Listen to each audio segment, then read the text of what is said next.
বিসমিল্লাহির রহমানির রহিম। গভীর জ্বালানি সংকটের দিকে এগুচ্ছে দেশ।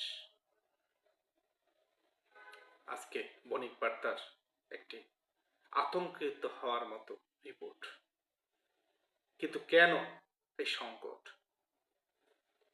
রিপোর্ট থেকে যেটা জানা যায়, মূলত গত পতিত আওয়ামী সরকার দেশে জ্বালানি অনুসন্ধানে বিনিয়োগ না করে আমদানির মাধ্যমে সরবরাহ ঠিক রাখার নীতি অনুসরণ করে, কিন্তু অর্থ সংকট এবং আমদানির মাধ্যমে সরবরাহ নিশ্চিত করতে গিয়ে দফায় দফায় জ্বালানি পণ্যের দাম বাড়ানো হয়, কিন্তু এসব উদ্যোগ কোনো কাজে লাগে নাই।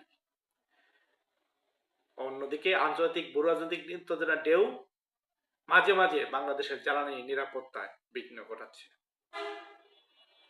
বিদ্যুৎ কেন্দ্র, সার, শিল্প কারখানা, গ্যাসের সরবরাহতা এই শুরু বিগত আওয়ামী সরকার শুরু হয়ে বর্তমান পর্যন্ত চলতেছে।